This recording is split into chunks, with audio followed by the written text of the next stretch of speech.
Okay, so like I said in my first video, I'm getting myself a couple of nice little bits of new kit to help me on my journey back into the lorry driving world of articulated trucks. The first one arrived yesterday, and it is this lovely looking TomTom Go Expert. This particular one I've chosen because a friend of mine, Trucker Jenko, recommended it and reviewed it on his YouTube video, and after looking at it and doing a little bit of research on some reviews, there's a few other ones out there like the Garmin DEZL models and the Snooper S range that are designed for trucks, but the majority of people seem to prefer this TomTom Go Expert. So like I said, turned up yesterday. This is the box, so let's have a look and see what we have in here. So get the nice pretty cover out. You get the usual stuff with enjoy your upgrade to better drives. Now you've got in there your obligatory startup guide, which we'll have a look at later. You've got your actual device, nice little screen protector on the front already. I suppose you're usually supposed to throw those away, but I think I'll leave that on. Saves buying another one just yet anyway. And underneath the tray we have the screen mount, the charge cable, and we have a pretty useful 12, I'm presuming 24 volt cigarette lighter attachment for your USB cable to go into. Let's just get that box out the way a minute. Okay, so the eagle-eyed ones of you will notice none of it's wrapped up in plastic, none of it's particularly tidy, and that's because, like I said, this turned up yesterday and I opened everything up in preparation and to check everything was there and to give the TomTom a full charge overnight, just because it's what I prefer to do. So there's your screen mount, there's your plug-in 12 volt 24 volt charger, and there's your USB cable. So if we go to the startup guide, what do we normally have in here? Okay, so I don't normally read instructions if I'm honest, but I thought for the purposes of doing this quick review I'd go through what's here. So you've got it in 7 different languages, basically an outline of why it's great. You've got your table of contents. Looks like we're interested in just the first 15 pages, as is French, and then obviously the other languages take up different page numbers, so getting to know it. Okay, in English, at least for me anyway. So we have, obviously you've got to turn it on, right, the on button is on the back. Have a look there, just by here is the power button. So let's turn this device on. There we go. I personally have never had a TomTom, so give this a few seconds and see what happens. Oh, there we go. Nice little drum roll. I said I have gone onto this yesterday, gave it a full charge, done all the updates to get the maps up to the latest versions. So I've had a quick look at the device and had a little bit of a play with it to familiarize myself, just so I don't look like a complete idiot doing this video for you guys today. So she fires up, and there we go, we have it. As you can see, I'm in the Cardiff area. It's already programmed with my home address. Now we have the search, as you can see on this here. So we got the search button, which is by there, so you can just tap that in, search for a postcode. Number 2, what's number 2? Switch view button, I haven't tried that one yet, so if we click that, oh there you go, it'll basically zoom in and tell you exactly where you are. So let's zoom back out. That down there controls whether or not you have voice alerts and directions and stuff or not, so I like to leave that switched on, so it's either on, off, or muted. And when it's off, you have alerts only. Then at the bottom you have switch number 4, which is the main menu button. So let's go into that one. I've chosen to have it set in a grid because you have more options available initially.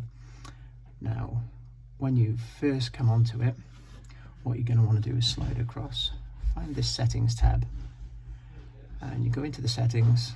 You're going to want to go into maps and displays, And once you've gone into maps and displays, you can see there it says updates available. So I went onto there, click on there, it'll show you all the different updates. Now personally, I just went straight down to the United Kingdom. It's actually showing updates available again. So I click on that, and there you go, that one. So it's updating for us now.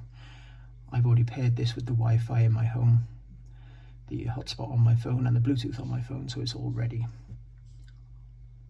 So as you can see, we'll leave that updating with a little flashing blue light, and we'll have a quick look at the rest of this booklet. So on the other page then you've got another explanation of all the bits and bobs once you're on the actual navigation screen. You can see that the blue line is the track you're supposed to follow. You've obviously got what looks like waypoints, is it? What's number 12? Restriction warnings. Number 11, which is your traffic delays. That's going to come in quite handy driving a lorry. Distance and time to go is up here. What's number 13 then? 13 is your route highlights. 14 is your route options. So I'm presuming you tap those three little buttons. Takes you off to some different options that you can set up. So then there's a couple of pages then of how you actually go through setting up. I mean, it took me literally 10 or 15 minutes yesterday, and I basically set it up and configured it, found out exactly how to pair to the Bluetooth, etc., and all without using the manual. So if an average everyday truck driver like me can figure it out, I'm pretty sure most people can. I have actually downloaded this My Drive app, but I haven't paired up to it and had a look into that as yet. That's something I'll do later on. So as you can see, like I said, I did a full update yesterday, and again there was updates there waiting for it today. That's now showing us up to date, so that's your maps done. Okay, so we go back out again. You can switch between your day and night colors. That's where I went in and I chose the grid layout. If you turn that off, I'll just show you the difference. This is how it turns up to you in this format. You just have to swipe further over. So back to that.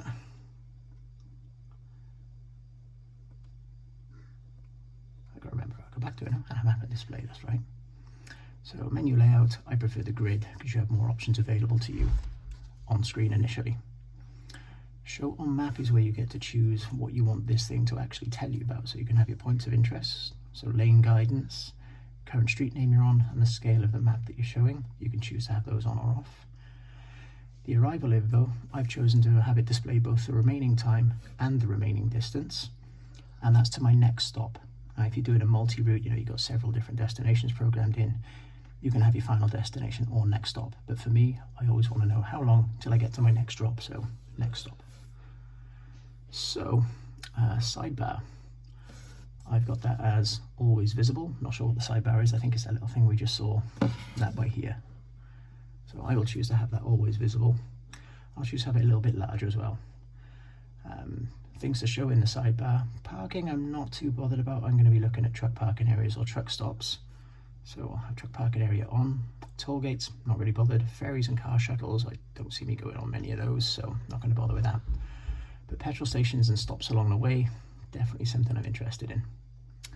So that's your sidebar, and that's your map and display menu.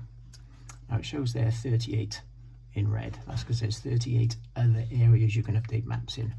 I don't see the need of downloading those extra maps and just clogging up the memory on the device. So I'm just going to leave them there. You see there you've got your volume bar. I got mine set at 25%. You can just slide that up and down. Routing. You go in there and you can either have the fastest route or you can have the shortest route. So it depends which way you prefer to go. You can also put in there, if you want to avoid a toll road or unpaved or carpool, motorways, a couple of different options. Is there another one? And a route comparison panel. Not sure what that does. I might find that out later when I started to use it. The sounds you can adjust, whether you get guidance voices, what voices, alerts and sounds. and whether or not voice control is on or not. That's where you can speak to the TomTom device. My drive, well, I haven't actually done any drives as yet, so there's nothing in there. Bluetooth is where you go to pair your phone up. So as you can see there, I've already connected to my iPhone, which is a very simple thing to do. Again, there with the Wi-Fi, you see I've got Dave's Wi-Fi, that's my home one. And I've also got the Wi-Fi hotspot on my phone, which I've connected to.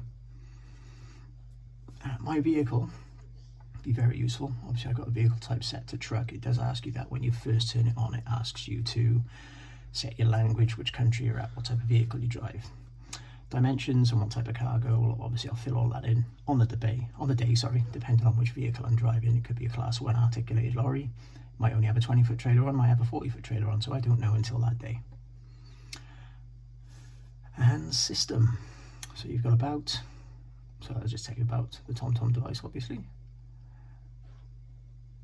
So there you go, it's telling you about traffic's activated, speed camera updates are activated. If I remember rightly, you get 12 months completely free updates in traffic. And I will find out down the line whether it's then a subscription service. I think it is. Reset device, you're not going to want to do that unless you've done something seriously wrong and you can't figure out how to get it back, or you just put it all the way back to standard. Now, this one's sleep automatically when disconnected from power. It's on, but obviously I've turned it on without it being disconnected, so it doesn't really apply. My information and privacy, so I'm not going to go into that one. So, if we come back out of there, and say we'll have a search for something, so, I don't know, what are we going to search for? Let's say, well actually no, we're already in Cardiff, that's daft. So let's say we wanted to go to Glastonbury.